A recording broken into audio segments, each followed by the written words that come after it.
Hello and welcome to Emergence, Leading from the Field. My name is Artemis Evangelidi and I am your host.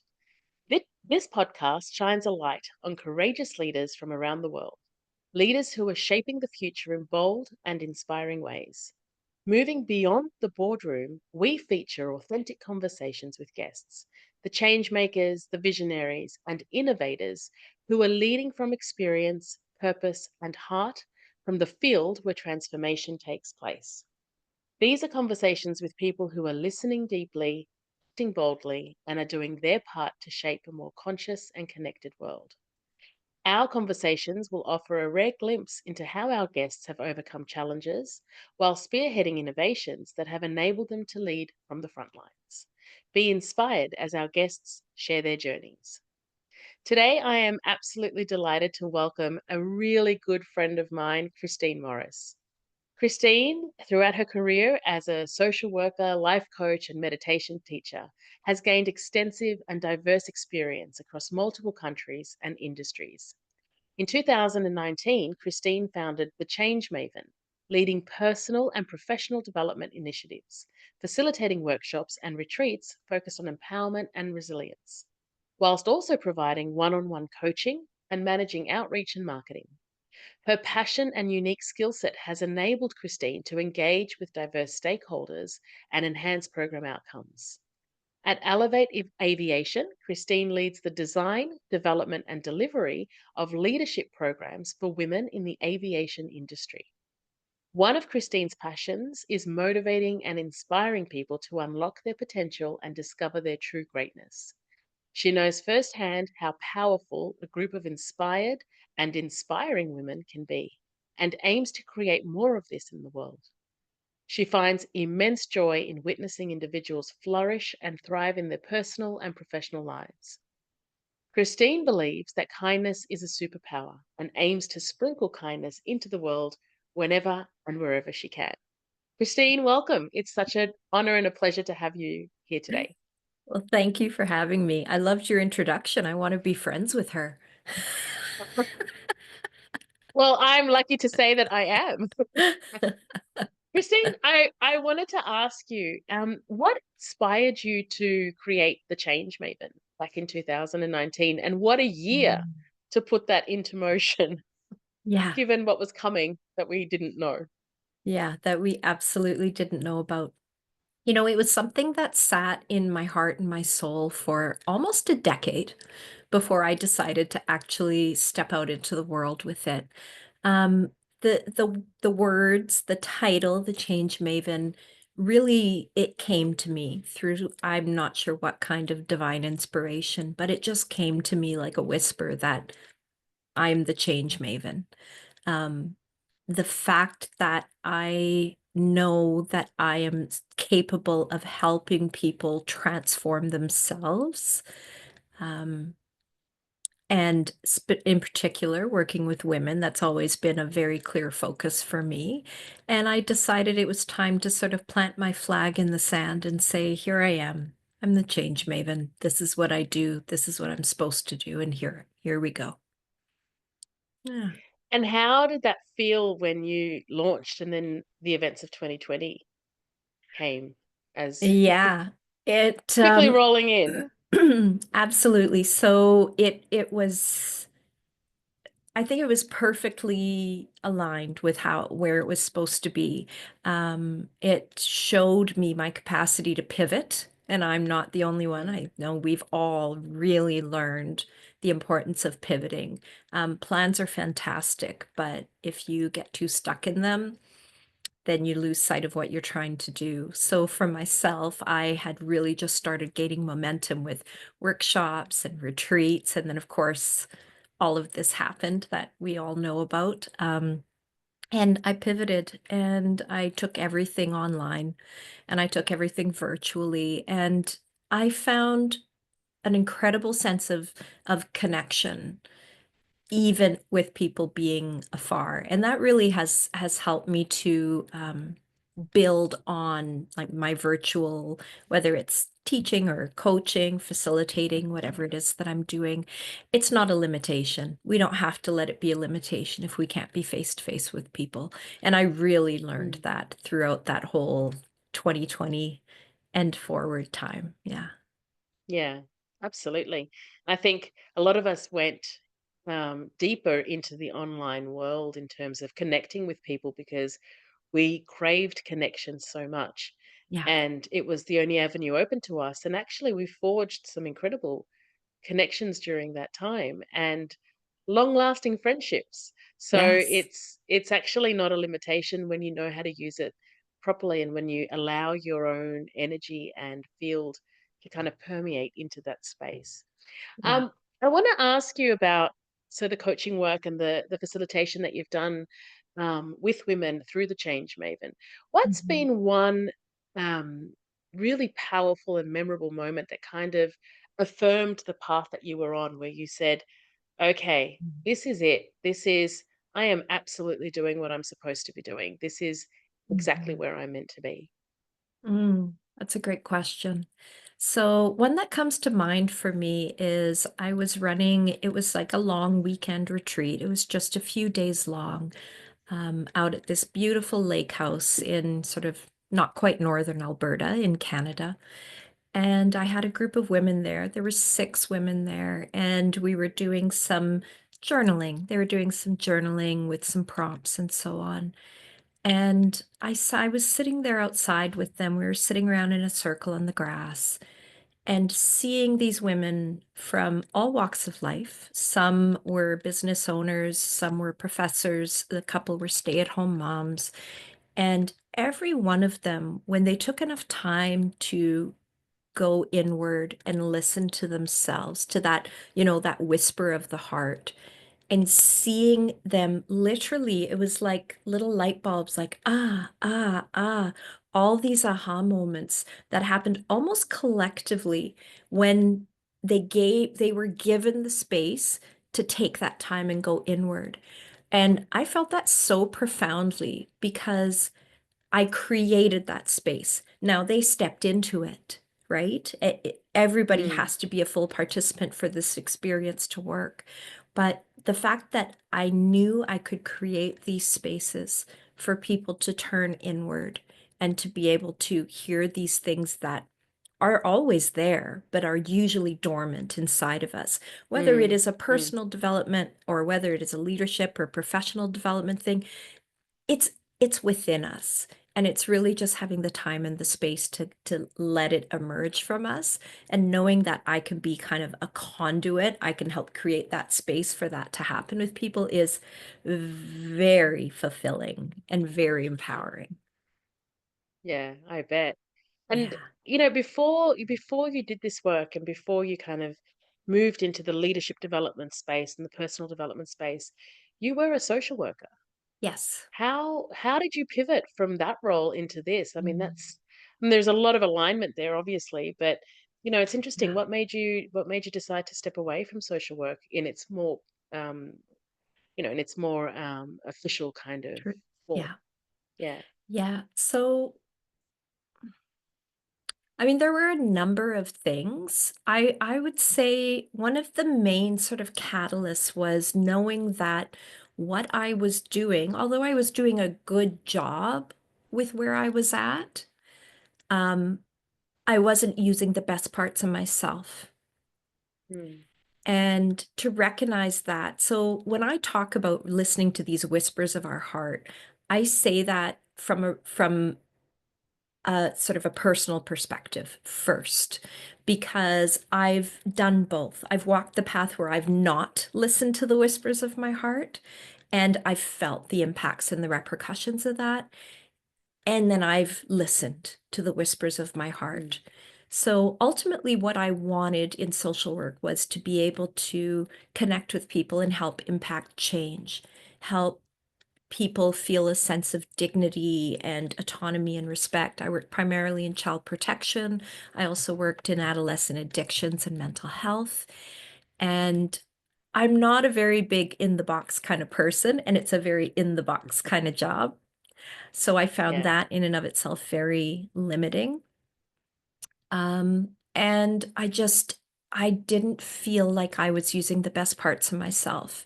And I was suffering because of it. My family was suffering because of it. I have two children. They were young at the time.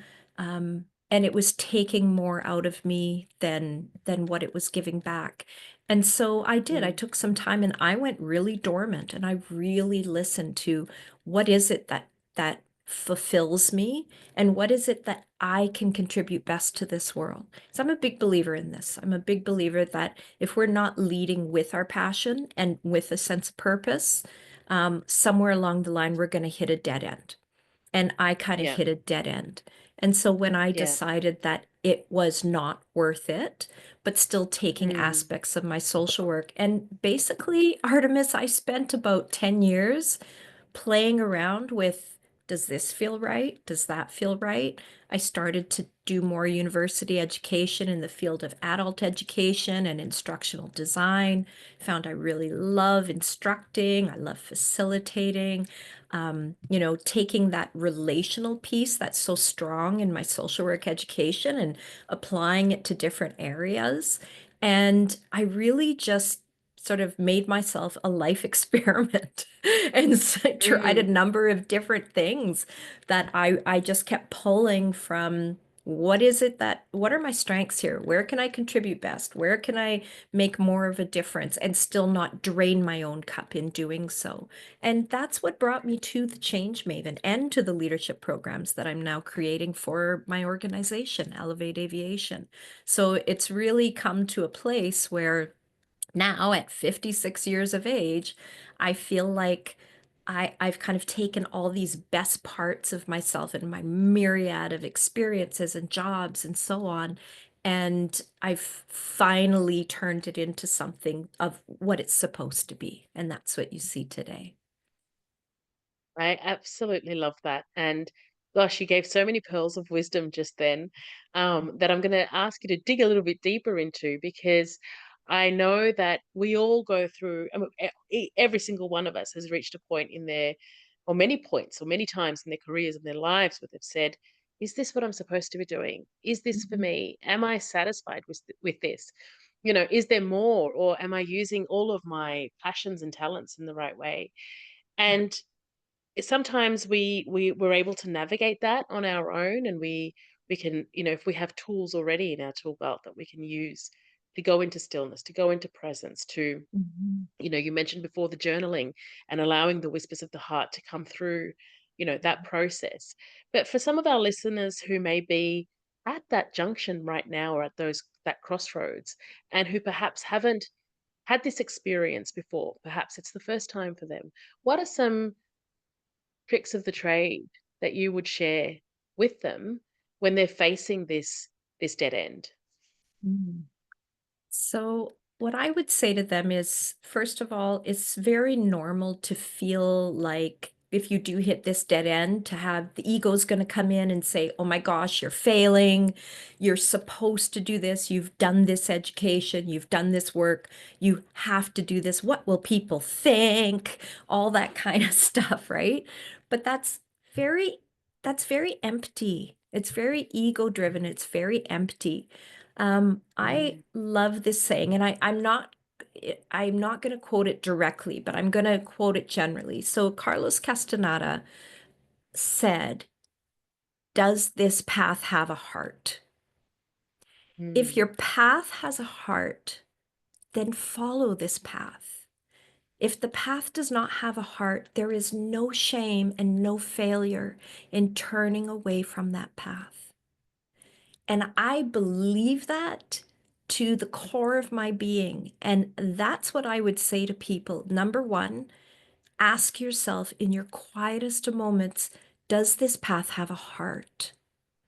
And you know the answer because we always know the answer. If the yeah, path does not have a heart, then find a way to start to pivot. And by that, I'm not suggesting people blow up their lives. I'm not suggesting, quit your job, run away, go do an eat, pray, love. Like, fine, that's great. That's lots of fun.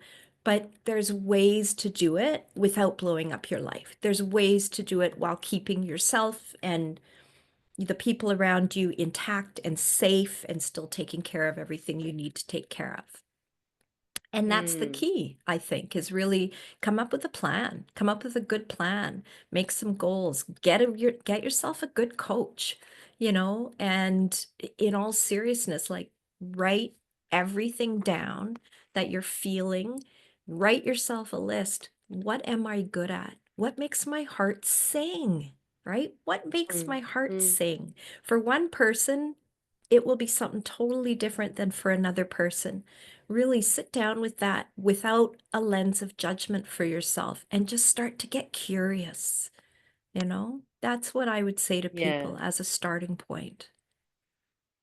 When you gave that quote, I got Mm. goosebumps, and I Uh, thought, oh my gosh, how can you capture a whole life's process in one sentence? And there you yeah, did, right? And it's so true. yeah. Does it have heart? What a powerful way to look at it.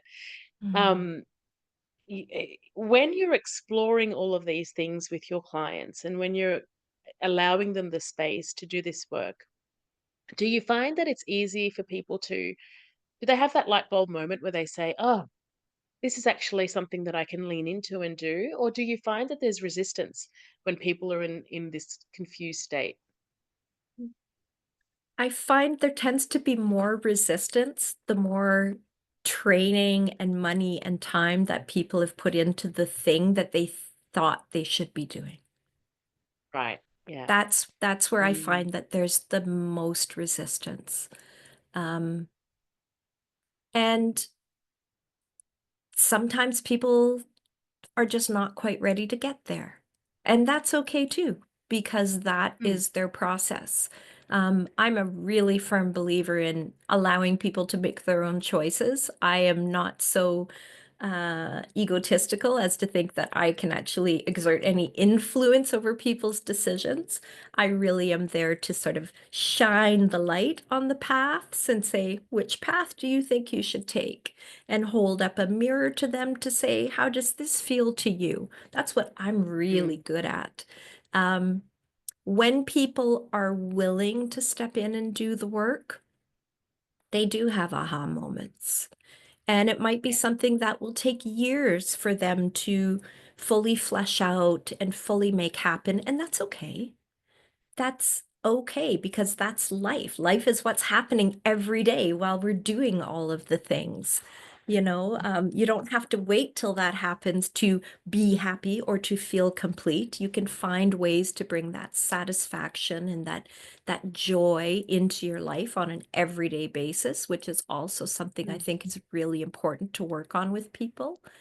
Um, I find it really sad when people are waiting for whatever moment to happen or whatever achievement to reach whatever achievement before they allow themselves to feel joy and satisfaction. Yeah. So that's another piece of it is exploring that as well.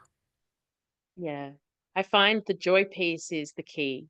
Mhm. It's in our societies, the way that we live, and the conditioning that we've received. Joy was really taken from us at a very early age and dangled like the carrot, right? It's Yeah, do this and you can have it. Do that and you can have it. Have this and you yeah, can have it. And every time we do more, have more, try to achieve more, we find ourselves chasing this proverbial carrot because yeah, that's not where the joy comes from. And no. reclaiming our right to joy Mhm. is one of the first steps in reclaiming our authentic power. Being able to, as you said, I don't worry about the training and the degrees and the money and the debt and the whatever it is that I acquired to be able to have this piece of paper or these qualifications. That's great. But when Mhm. it's my heart's not in it anymore, I'm Mhm. chasing the joy. I'm not going to chase the Mhm. credentials and, stick with those because that's what I'm supposed to do, or that's what people will, expect of me. I find the Yeah, joy is such a missing link. yeah, So Christine, you and I run retreats. yeah. The listeners who know us know this, and the listeners who don't know us will obviously now they know. And you and I have spoken at length, time and time again, about why we do this, why we choose to hold space in this way for women to come Mhm, to our retreats and immerse themselves in the opportunity to go deeper. For mhm, you, what what's one of the if you could summarize what you walk away with after each retreat, what would that be in mhm, a sentence? mm. Coming back to self. Mm, It's a coming back to self, and anyone who knows you and your work, which they are listening to you, so they know it. Conscious leadership is it just embedded in absolutely everything that you do. Um, It's one of the things that drew me to working with you as well, because that cannot be underestimated. The importance of presence and being in the right now. And I think that's one of the gifts that people get when they come and they join one of our retreats is that they get the gift of coming back to themselves, to getting grounded. mm, We are in such an unconscious, chaotic, unsettled world that it is so easy to let yourself get caught in that, as you know. yeah, If you don't ground yourself, if you don't set the roots down and really get yourself there solid with the earth, literally, figuratively, you will get swept away. yeah, So, being really intentional about giving yourself space to come and to do that is probably one of the biggest gifts that we can give ourselves. yeah. I love that. Absolutely. It's there I often feel that sometimes we're standing and it's the eye of the storm.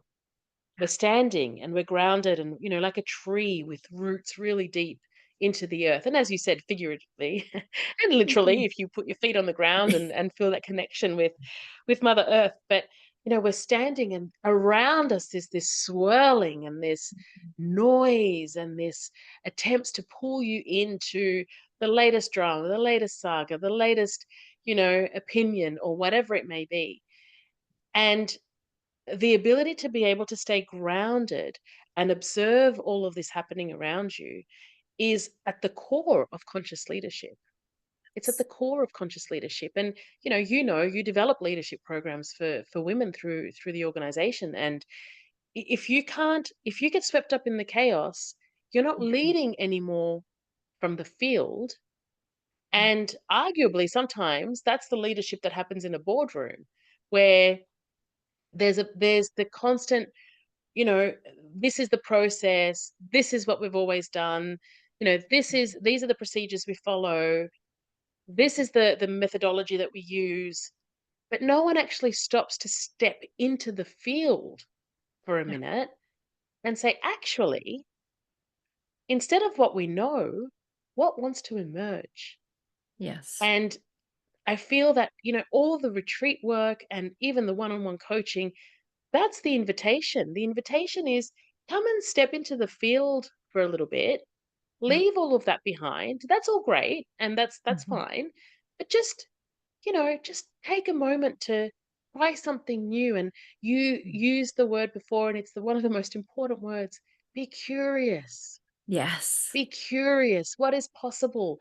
We get caught up in thinking that we have all the answers. Yeah. These are the only options. And you and I have spoken about this before. These are the only options. There is no other way. I have to choose one of these paths. Mhm. Actually, that is such a lie. Yeah. In fact, you have a myriad of options that you haven't even turned your mind to because when you're leading from the brain, you're leading from a predictive brain that only knows what it's experienced before. But if you lead from the field, you're able to allow what wants to emerge to emerge. And I think that what you just described and that ability to hold space for someone to step into that field is a gift. And you Yeah. do it so beautifully. I've seen you in Mm. action. I've seen you do your work. I've seen you develop these programs and hold space for people, and it is just such a beauty to watch. And it's such a gentle invitation for people to explore with curiosity what could be Mhm. possible. Mhm. I want to ask you something though now, and I'm curious to uh, hear your insights on this and what you're sensing in the field. Where are our men at? Right, we're doing Mhm. all this work with women, and I know you Yeah. focus a lot on women, and even in the aviation industry, your focus is on women. Yeah. Where are our men? You know what? That's a really great question. Um, wow, that's a really great question. I feel like, well, first of all, I don't know where they all are. I don't know where they all are. I know there are many amazing men who are doing amazing work as well. There's no question. Why do I work with women is maybe Mm, a more informed answer I can give you is I feel like the there's been such an imbalance for so long in terms of who's at the table. mm, I feel like the work that I am doing personally, the work that we do together, because together we work with women, is to help balance, bring a bit of balance back. I think when there's more balance, when there's more of us, women in leadership, women in conscious leadership, then I believe it's time to invite them in and dance together. mm, Because I just don't think there's enough critical mass of us yet to be able to play in the field together as meaningfully as we could. mm. I love that. Yeah, Yeah. absolutely. And I do work with men in my coaching work, and Mhm. one of the beautiful things that I have found is that the men who come to me for this work, and I'm sure to other coaches and other people who are in a similar space, are the men that are craving that balance themselves. They're looking to Yes. find the balance within of, the divine feminine, the divine masculine. We Yeah. are all carrying that. And Yes. when one is out of whack from the other, that's where we find ourselves going, oh, this doesn't feel right. And the men who are Yes. coming to me are the men who are saying, actually, I don't want to live like that anymore. There's a different way. There's Mhm. something missing in me. What is it that's missing in me? And it's just your untapped potential. It's your Yes. untapped potential to lean into all those beautiful qualities that come together when you're in balance. So I love that Yeah. you refer to that as, finding that balance and that equilibrium to Mhm. bring people up as a collective, but also internally. It's part of the work. Yes. Um, so you sprinkle kindness everywhere you go. This is your superpower. That You is. bring it to the table. It's always in a little bottle, and off you go, sprinkling it away. That's right. What? What? How has that philosophy guided your life? What does that mean? To sprinkle kindness everywhere and You have know, kindness as your superpower. it genuinely is. I'll tell you, I'll give you a couple of little examples. And so to an outsider, they may hear this and think, this woman's whack. But actually I'm not. I I I intentionally sprinkle kindness. So when we talk about the world being so unconscious and chaotic and so on, one of my favorite ways of doing this is when I am out in public, if I'm interacting, doing a cash transaction with somebody at a restaurant or a shop, or I'm holding the door for someone, or they hold the door for me, or whatever it is, I intentionally connect with them. I'm not the crazy woman who starts telling them all my life story, but I will look at the cashier and say, how is your day today? And 9 out of 10 times, they're so shocked that somebody asks them that. Mm, And if somebody holds the door for me, I look at them in the eye and I say, thanks for holding the door. And they look, oh. I actually have this really odd thing that I do is I go out to, in Edmonton where I live, is one of the largest shopping malls in the world. It's crazy. I love to go out on Christmas Eve during the day, the last day of shopping, and I walk around and I make a point of making eye contact with people and smiling and saying, Christmas. Now, the odd person, I'm not going to lie, looks at me like, bugger off, lady. But for the most part, it is so beautiful to see how people respond. And I encourage people, try it. If you're walking down the street, walking your dog, make eye contact with the person walking in the opposite direction. Say hello. Like safety is another thing. I'm not talking about, jumping in people's cars here. I'm talking about connecting human to human. And because when you start really noticing it, you can't unsee it. Mm, And it's mm. sad. It's sad how much we don't connect. Yes, you have to be respectful of people and their boundaries and all that, but there is no reason why you can't make eye contact with somebody and say, hello. Mm. It feels beautiful inside and it sprinkles kindness elsewhere too. It does. And we're in a loneliness epidemic, and the Yeah. research shows how, loneliness is increasing. And loneliness doesn't mean that you're not surrounded by people, right? No. It's loneliness is the feeling, the state of feeling that you are alone. Yes. And it has such huge, huge health repercussions, and Yeah. not only for our mental health, but our physical health. It Yeah. increases the rate of cardiovascular disease and increases the rate of cancer. And I mean, it's just phenomenal. And it Mhm. goes to show how important human connection is. We are beings that need connection. We can Yes. only thrive on connection. If you leave us without connection, we will wither. And that's Yes. what the research shows us. And that's that Yes. beautiful going into the mall on Christmas Eve to brave the chaos and sprinkle kindness is such a beautiful thing, because again, people are caught up in the stress and the narrative and the story and the pressures Mm. of whatever it may be. And I've just finished work and I have to go and do this. And it's a Yeah. moment to pause, it's a moment to breathe and remember our common humanity, and Yeah. that we're all in this together, and that there is a connection that's there when we're Yeah. when we're ready to embrace it. So Yes. how does kindness show up in leadership for you? Mm. We talk about compassionate leadership and conscious Yeah. leadership a lot. I'd love to hear your Mhm. experience with kindness in your everyday work, in Mhm. being a leader. Mhm. So kindness, I think it is really underestimated in a professional setting. I think it for a very long time has been dismissed.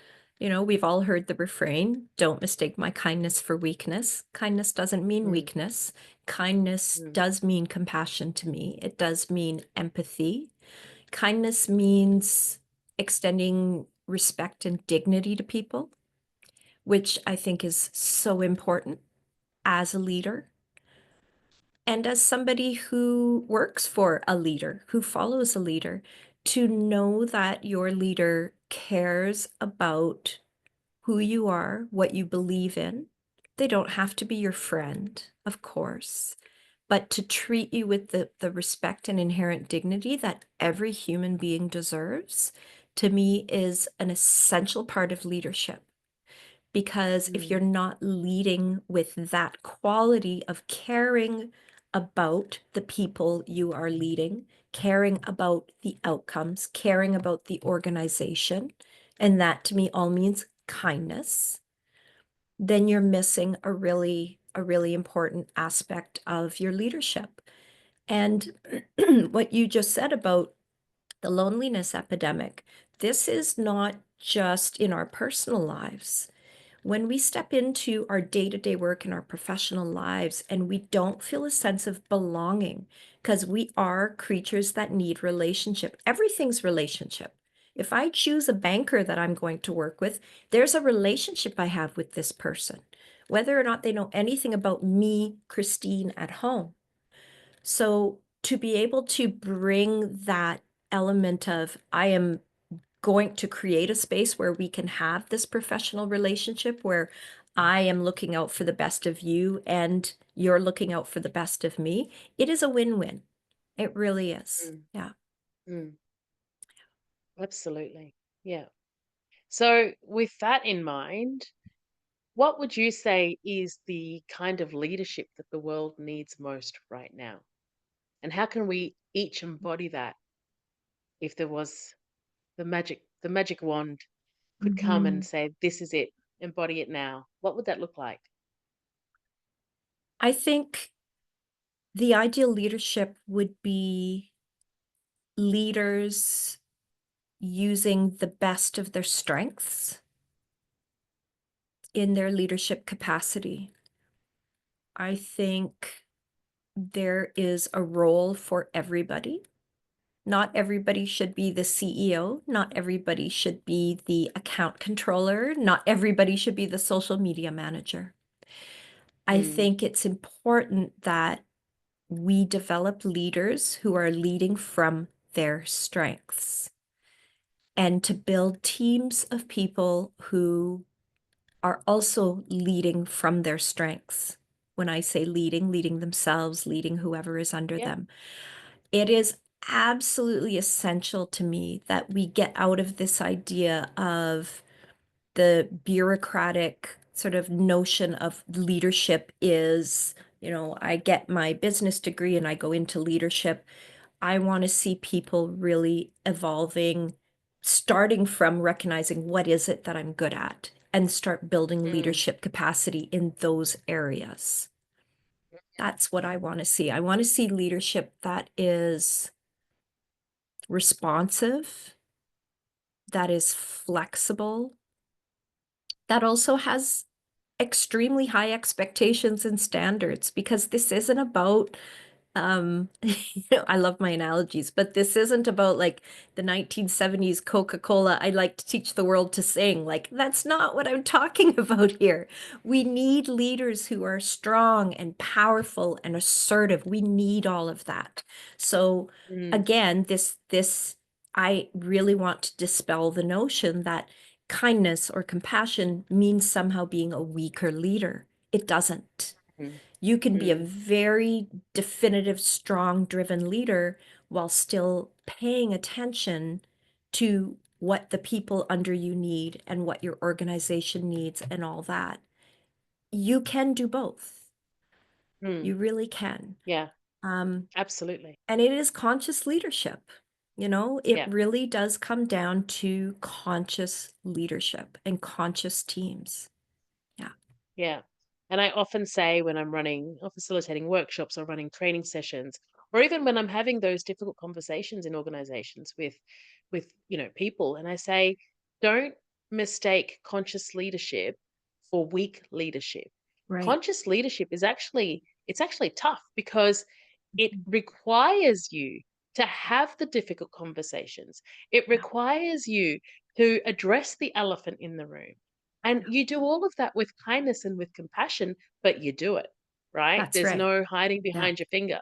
And that's hiding behind our fingers and using that authoritative, um, archaic approach to leading is actually Mhm. completely unconscious because you're Yes. not reading the room, you're not tapping into what people need, you're not understanding relational energy and how that impacts on people No. well-being, our mental health in the workplace, our Yeah. right to feel safe in a workplace, um, engaging people. Disengagement Yes. is the disengagement scores are on the rise again, which means Yes. people are feeling more and more disengaged with where they are and what they're doing. And we know that our workplaces are a key component of our well-being. It's a Yes. fluid relationship. We are as humans, we're creative. We're constantly creating things. We're constantly engaging Mhm. in things to create, whether that's in our own businesses, in when we're working for someone else, whatever it is, we are creating constantly. And when we feel disengaged and we feel that our work has no meaning or it's not hitting Yeah. the mark or it's not respected, then we start Yes. to feel, that we're not respected and we're not valued, and then we start to disengage. And that's a Yes. very dangerous, slippery slope into, you know, poor well-being markers across physical and physiological and mental well-being. So Absolutely. as we get closer to the end of our beautiful conversation together, I want to invite you to share your own standing in the field. What's Mm. emerging for Kristine right now? What do you see coming to you that you will dip your toes into moving forward? What's really coming to me right now is the courage to engage in or to start up these kinds of conversations. The Mm, courage to step into the circles of leadership and say, we need to look at doing this differently. We need to bring in the human relational elements. We need to make sure people feel valued, that people feel seen and heard. It's very easy to smile and nod and, not ruffle feathers. But that's what's really emerging for me is a sense of urgency. And I say that word, even as I'm using the word urgency, I hesitate to use it because I don't mean a sense of panic, but a mm, sense of urgency in that it is time. It is time. And there's so many pockets around the world that are doing amazing work around leadership, around conscious leadership, around conscious individuals. So when we talked about that critical mass earlier, I feel like the more we have these conversations, and so that's what's emerging in me is to sort of raise my commitment to having these conversations that much more. Because the more we do mm. this, the more that critical mass, we will reach it. We will reach it sooner because it is happening. The rumblings, those beautiful rumblings, they're there, right? It's Yeah. definitely evolving. Oh, I absolutely love that. And we could use more of those conversations in the field. Yeah. Kristine, thank you so much for being with me today. Now, I will be sharing all of your details for our listeners to be able to connect with you um, after this conversation. But what's the best? Where's the best place to reach you? And what's coming up? What have you got coming up that you want to Oh share my with our goodness. listeners? Wow. Well, the best place to reach me is probably by email right now. I would say by Mm, email, or on my social media, on my LinkedIn or my Instagram. What is coming up is, well, you and I are running a retreat in Greece in September. we Um, sure are. a very, very magical week. And there's a bit of a pre-retreat pilgrimage as well, where we are inviting 9 women to really go deep into their purpose and presence. And again, that invitation to come back to self, right? So Mm, that's mm, a big, big one that is coming up. Very excited about that. I am in the process of launching an emerging leaders program with my organization, Elevate Aviation. So, taking young women who aspire to get into leadership. And that mm. has to be one of my most exciting groups to work with, is when people are they're just dipping their toes into it, because those are going to be our future leaders. So that's Yeah, really absolutely. exciting to be able to coach them and work with them as they move into these early stages of leadership and being able to see the possibility of a different way to lead right from the start, not having to unlearn, but just be that blank slate going into it. That's really exciting for me. And I'm How taking blessed some. are they that It's they have very you to do exciting. that? It's very exciting. And I am taking a few more one-on-one coaching clients as well. So if anybody is Wonderful. ever interested, they can just reach out and we can have a chat. Wonderful. Well, I'll be Yeah. sharing all of your details, and I invite our listeners to definitely reach out and connect with Kristine. She is an absolutely beautiful, beautiful soul, and I'm so honored to call her my friend. Christine, thank you so much for today. It has been a fabulous conversation. Thank you. Appreciate it.